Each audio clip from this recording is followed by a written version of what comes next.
Sa Imperia, yung pinakamera po na encounter sa Imperia dito sa sa Albay. Bakit? Kasi kami, lumove kami, maglalakad kami ng madaling araw, ang gabi. Pero yan is, Ha? ano ka pa niyan? Corporal ako dyan. Team leader. Oo, team leader ako. Team leader. Oo. Area na yan. Oo. Anong taon yan, Master? Mga 1990? Nata 89? 89. Oo, mga 89 na yun. So, sige na. Ano na yan? 89, 90 na yung gano'n.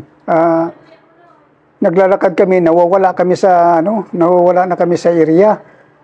Yun ang talagang hindi ko makalimutan kasi hindi ko akalain, kasi akong team leader, mahilig kasi ako mag-lead scout. Kaya team leader ako, mahilig ako mag-lead scout. Hindi ko type yung mag-lead scout ko, ako nag-lead scout. Yun talagang papel ko, magmula noon, hindi, kahit platoon sergeant ako, nag-lead scout ako eh. Ayoko talaga ipapahamak yung tropa. Bakit mo? Ha? Bakit anong kuwan mo talaga? Yun talaga ang gusto ko kasi gusto ko safety yung gusto ko safety yung tauhan ko, ayaw ko yung mapapahamak sila. Gusto ko ako talaga ang Bago sila matamaan, ikaw? Oo, ako muna at saka safety sila kasi hindi ayaw ko yung mag-lead scout na payuko-yuko mo sana. Gusto ko talaga focus talaga sa Sa harapan. Oo, sa harapan, focus ka talaga sa harapan. Yun, tuloy-tuloy ang lakad namin. Nawala kami. Pagka wala namin, madaling araw, nakakita akong yung gumamila na na bulaklak na para bang ginagunting-gunting na yung plat. Nagkakakuan siya parang ginupitan. Oo, ginupitan. Ngayon, may nakikita akong may nakasampay na brief pa sa kapante.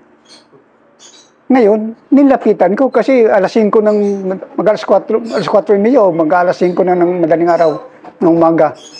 Pumasok ako doon sa gilid, sa pintuan ng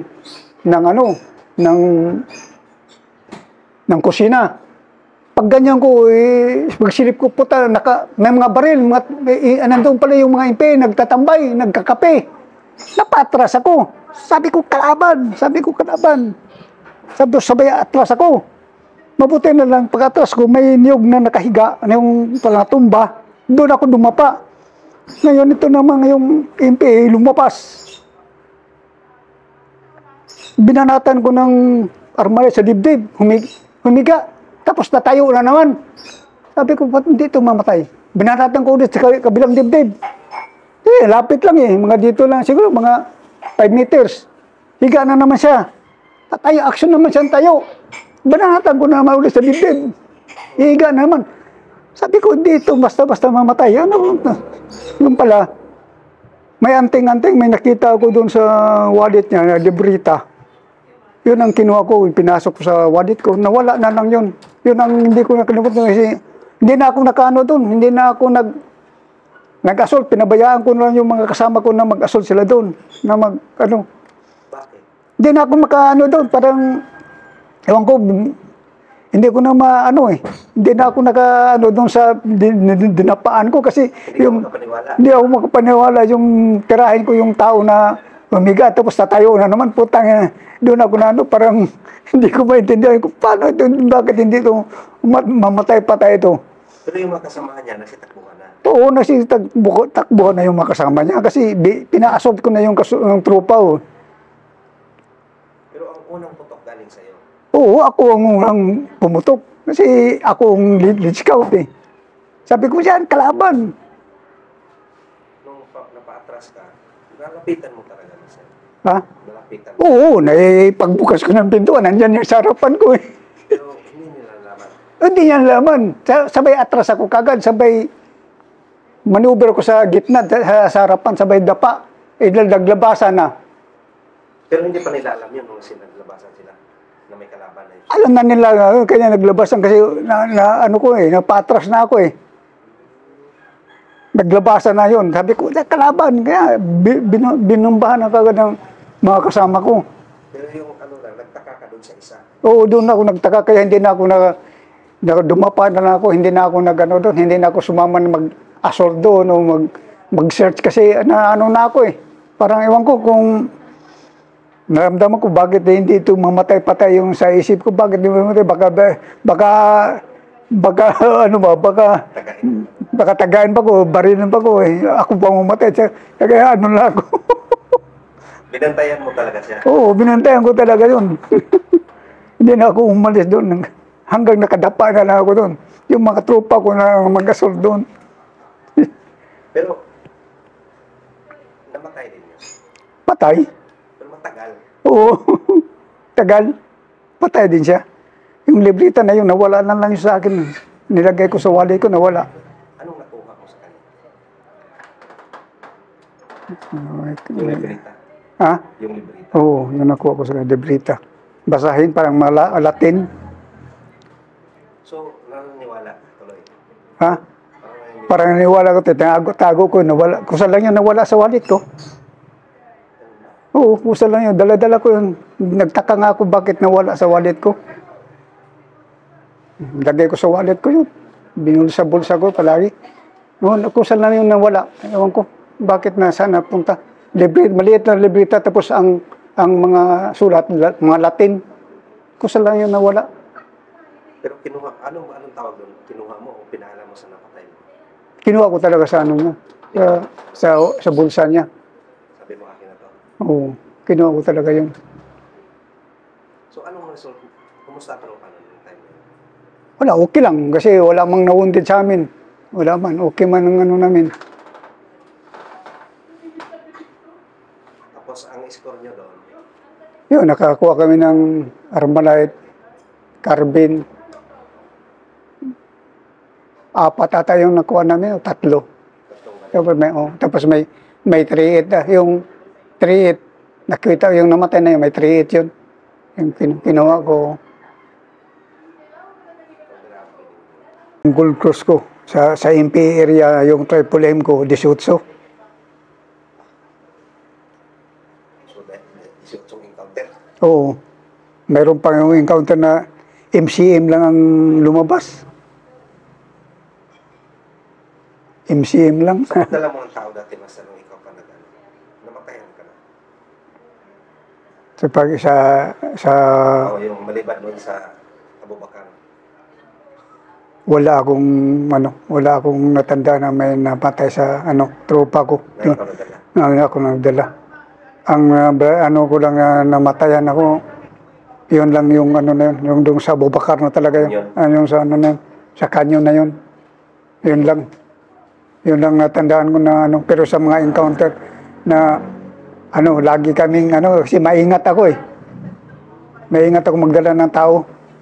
Palagi ko talaga yan na kulang lalo sa pag-duty. Sabi ko alerto. Tapos walang stricto ako sa sa mga lalo na sa mga duty kasi tapos ng na yun pala yung galing na kami noon yung napa-encounter na kami nung gabi na yun, nakuha na namin yung mga patay na yun. Punta na kami sa barangay. Pagdating namin sa barangay, kami noon, doon kami nagtambay, pansamantala kami nagtambay doon sa may eskwelahan. Ikot-ikot ako sa eskwelahan, sa barangay. May nasalubong akong bata. Pinausap ko, Noy, sir, mag-ingat kayo kay harasin kayo mamayang gabi sa NPA. Sabi ng bata? Oo, sabi ng bata sa akin. Medyo wala akong kumpiyansa. Sabi ko, parang tutuwa tayo ito ah. Bata yun? Oo, bata. Ngayon, ang ginawa ko, nung gabi na, matulog na kami, kunwari tulog na kami. Sabi ko, prepare. May official kami noon si class 89 sa PMA.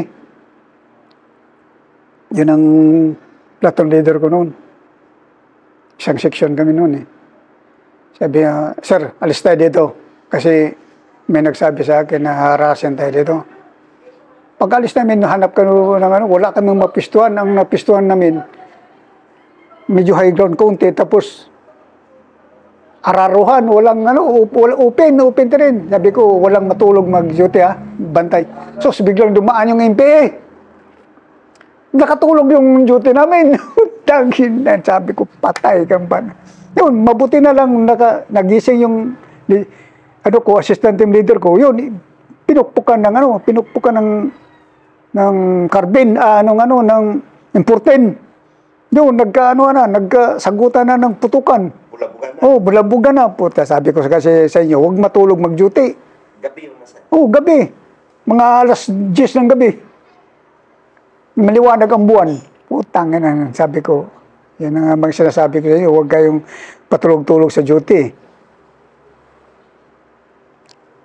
Anong matagal din ng putukan? O saglit lang kasi gabi.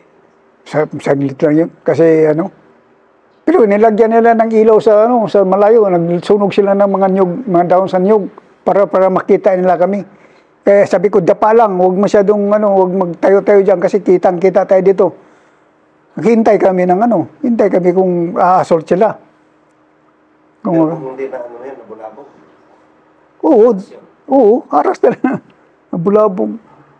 Isi-share ko naman sa inyo yung karanasan ko sa Quezon area.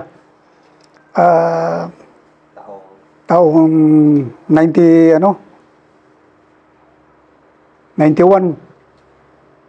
ito kasi yung CO namin si Captain Altona sa 3rd Battalion. Ngayon kami habang naglalakad kami sa area, siguro mga unang araw naming lakad, hindi pa kami na-encounter. Tuloy-tuloy lang lakad namin hanggang na D+2 na, pang 3 araw na namin. Medyo relax kayo, na kami, withdraw na kami, pauwi. Hindi ko akalain na pa-withdraw na kami doon, kumain kami ng tanghalian. Maghapon na, mag alas 12. Kumain kami ng tanghalian. Habang binanatan ko, paspas akong kain ng parang alanganin ako sa area. Kasi ang sa tuktok, mayroon pa palang may tuktok pa pala doon. Itong kinainan namin, high ground na nga, pero mayroon pa palang mas tuktok sa taas. Sabi ko, alanganin tayo. Umalis ako. Sinama ko yung kapgo. Sabi ko, tapos ka na kumain. Tapos na, sir, tala, samahan mo ako. Akyat kami sa taas. Pag-akyat ko sa taas, sabi ko, sir, muna? Recon ako, doon ako muna. Habang kumakain niya, sige. Habang sabi ko, Noy, huwag kang kumpiyansa. Baka mayroong aakyat na kalaban dito. Banatan natin. Sabi, sir. Hindi ko akalain, may umakyat na 2 MPA. Nakakarbin. Nakalagay sa sako. Pero, napansin nyo? Pansin ko na. Sabi ko, baril talaga yan ba? Nakasako, hawak-hawak nga eh. Saan ang punta nila? Papunta sa inyo? Pupunta sa amin talaga. Mabuti na nandun ako sa taas, sa high ground. Oo, nakatutok na ako. Sabi ko, pag may, talaga, baliktad na yan dyan eh. Gaano kalayo na? Mga dito lang at saka, siguro mga 20 meters pa? Mga ganun lang. Mga 20 meters, mga 15 meters, ganun. Inantay mo lang? Binintay ko lang na makaakyat. Nung malapit na, hindi na ako nagsabi na halt. Basta pag ganyan niya bubunot niya, nakita niya na ako eh. Gumanyan siya sa sako kay niya yung carbine niya, baril niya ako. Nakaano na ako. Oo, nakaredy. Upakan ko na isang magasin. Ubos. Pati yung kasama niya na ang hawak 38. Lumipad eh. Yun, doon hindi ko makalimutan. Patay. Sabi ko, mabuti na lang nakaisipan ko na umakyat doon. Kung hindi ko naisipan na umakyat doon, baka kami ang madali doon. Kasi kumakain kami. Baka may snipe kami nung carbine na yun. Kaya mabuti na lang umakyat ako. Grabe, no? So, hindi naka-react talaga yung... Wala, hindi naka-react. Paslakan ko ng isang shot ulit. Binanatan ko na naman yung isa, yung hawak ng 38. Ayun, lipad. So, anong nakuha mo doon? Nakuha ko yung carbine at saka yung 3 na baril. Pa naman yun, gold cross naman yun. Hindi, triple aim lang yun. Ano doon. So, yun yung ano, master, yung karanasan na initiative instinct mo man ako, pwedeng mag-save sa buhay ng marami. Oo. Kasi kung pagod ka, no, ayaw mo nang katin yun. Ako talaga, ano talaga ako. Yung ayaw talaga ako magpabaya. Pag medyo alanganin ako, ako talaga magpursige na aakyat. Mauna talaga palagi sa itaas. Anong reaksyon ng mga tropa na kumakain? Yun sa baba.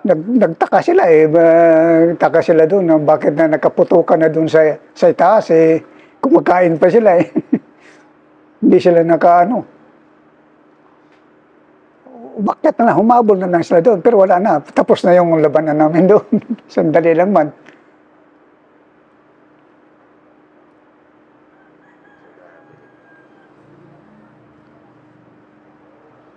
Sa MI, master, sa Kulo, master, Nasign ako solo pero hindi ako napasama doon sa encounter kasi nasa finance na ako noon. Hindi na ako pinasama sa operasyon.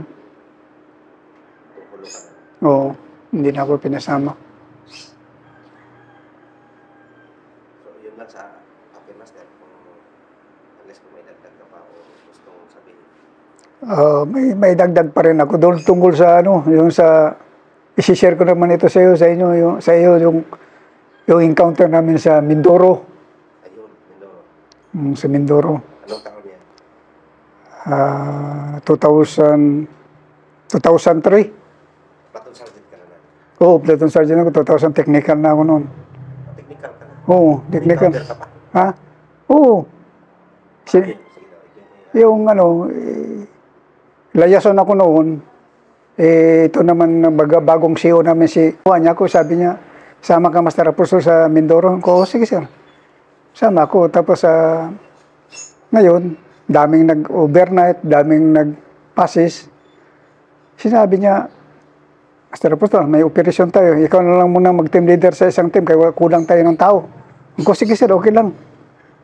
Ngayon, nagbangka kami, magmula kaming Pula, bayan ng Pula sa Mindoro, papuntang Nauhan Lake. Kayang ang kalaban doon sa parting Nauhan sa taas ng Nauhan Lake. Nandoon daw yung mga MP nagtatambay. Ngayon, lakad kami.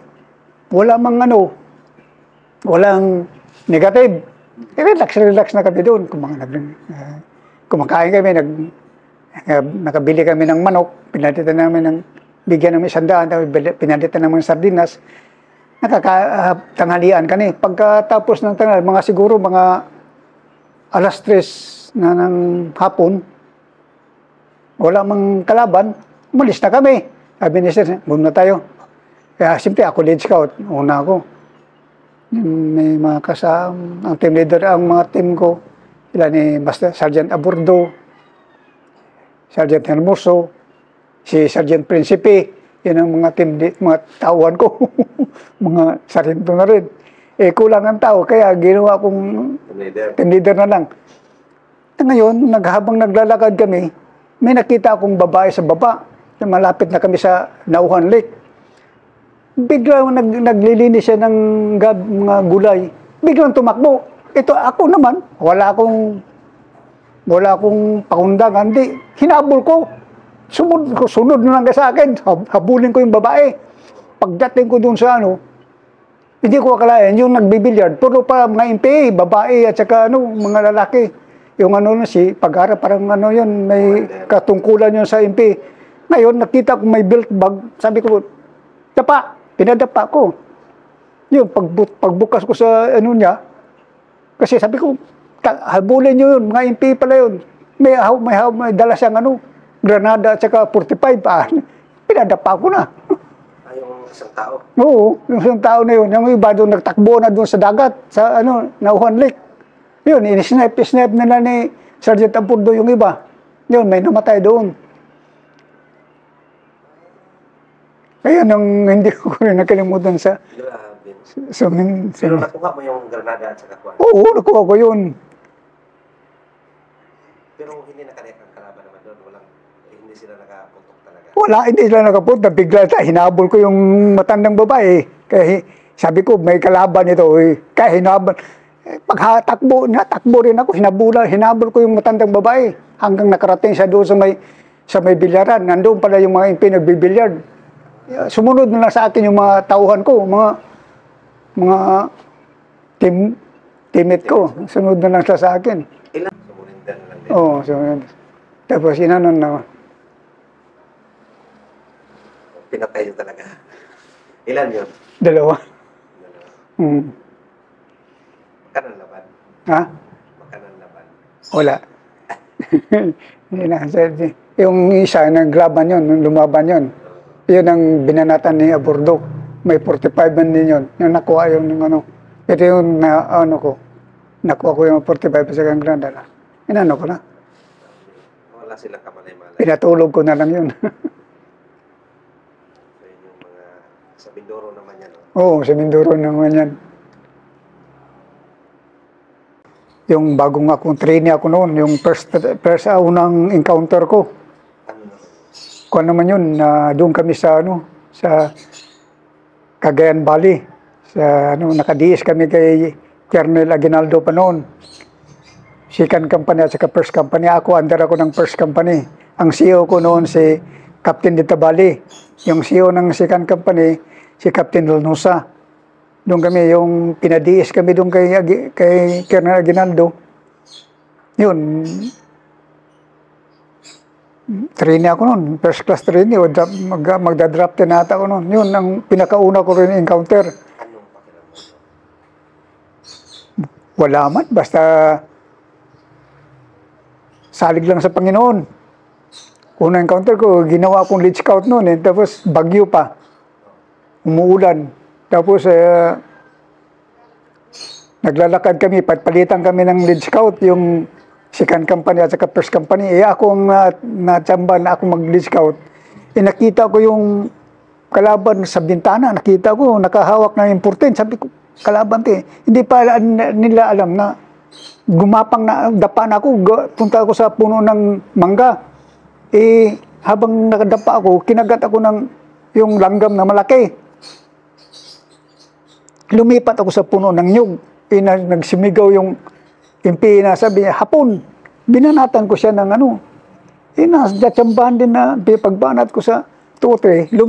Tinamaan yung tao dito sa yung kalaban dito sa dide. Lumipad yung tao at saka yung importin.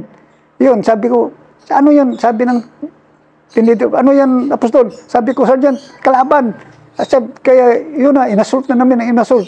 Hanggang nakuha namin kasi may mga doon. Nakuha namin yung mga baril at saka yung mga nila. Yung icon. Tapos may nakarecover kayo mga baril doon. May mga, hindi ko alam kung may mga pera yun kasi may kasama kami nakakuha doon ng pera din eh. Tapos nakuha kami mga pack. Kasi 14 lang kami. 15, isang tatong sergeant namin. Section sergeant lang, 2 team lang kami noon eh. Withdraw kami kaagad. Sus, nandoon pala sa taas ang maraming kalaban. Anong nasa taas? Ha? Bundok? Oo, dito sa baba, nagkatay sila ng kalabaw, nag-barbecue. Tapos sa tuktok pala, bundok, pero kakugnan, wala ganong kahoy ba? Kaunti lang Nandoon pala, binat-binatan kami. Ganyan niya, kumatap man kayo, balik ka dito. Nakamigapon yung MPA. Ganun ba? Oo, nakamigapon. Bagyo pa. Sabay, kuha na kami ng inakot na namin yung mga pack, karga namin yung mga pack na MPA. Kasi di ko alam kung anong laman. Basta, ang alam ko siguro, may mga pera din yun. Tapos wala kami makuna na maghintay kami, nilagay namin yung bag na pack namin sa gilid ng ilog. Kumuha kami ng bangka. May nakakuha kami ng bangka. Kinarga namin yung, hindi pa pala. Yung isang kasama namin, nung ma-withdraw na kami, tinamaan sa mata. Yung kabats ko. Natanggal yung mata dito, yung mata niyang isa. Tinakpa namin, alaya namin hanggang nakarating doon sa ilog. Ngayon, nung makarating na sa ilog, kuha na namin bangka. Sus, yung pala, pagkabalik namin doon sa mga pak, wala na, inanod na ng ilog. Kaya wala kaming na pakinabangan doon sa mga pak. Hanggang na, naiibak namin sa bayan ng Bagaw. Asano si Bagaw yung kasama namin. Hanggang, yun na, dinala na sa hospital yung isang kasama namin. Kasi Baguio yun, di ba? Oo, Bagyo yun. So, in PA area yun. Oo, Imperia yun. Ang tapang naman nila magbigapon pa. Sus na, kasi marami sila noon. Kami, kikinsi lang kami, ang yun siguro, nasa mga 100 siguro sila. Kasi malaking kalabaw ang kinatay nila eh. Nagkatay sila ng kalabaw, tapos ginabarbecue nila. Tinutuhog doon, makawayan. Ilan ang kaswerte sa inyo? Wala kaming, isa lang yun, isa lang kaswerte sa amin. Yung tinamaan lang sa mata. Pa-withdraw na kami noon. Pero yung sa labanan noon, walang ano sa amin. Kasi pagpukpukan, diretso-diretso ang pukpuk, tapos nang makuha na ano na namin, wala nang withdraw na yung iba. Yung pala, doon sa taas yung iba. Kuha na namin yung mga paksa, withdraw na kami. Pero wala kayo napakinabangan? Wala. Yung iba may napakinabangan, yung iba doon nakakuha doon, may balitaan ko, may nakakuha ng pera. Grabe din pala yun. Yun ang hindi ko. Ano yung pinakamahirap na encounter mo sa MPA area, Master?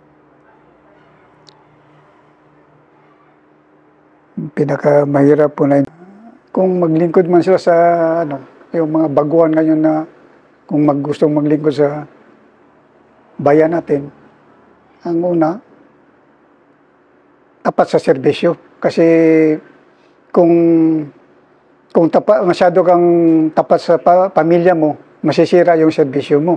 Pero kung tapat ka sa serbisyo mo, dalawa lang yan, masisira ka rin sa pamilya mo. Parang ka rin sa pamilya mo pag medyo sobra kang tapat din sa serbisyo mo. Kaya kailangan talaga balance. Pero mas maganda yung ka talaga, yung tapat ka talaga sa serbisyo mo para hindi masisira yung mo, yung karir mo sa pagkasundalo. So sa'yo, Master, parang talagang pinili mo talaga yung servisyo? Oo, pinili ko talaga Mga napabayaan din minsan ang pamilya? Oo, kung minsan napabayaan ko ang pamilya ko. Hindi, bira lang kung makauwi. Kasi sundalo tayo. Kahit saan tayo i-destino, palagi tayong ang importante, suportado pa rin natin sila. Basta ingat lang, dasal lang sa Panginoon na hindi tayo kahit sa labanan, dasal lang sa Panginoon na hindi tayo madisgrasya. Yun ang ko.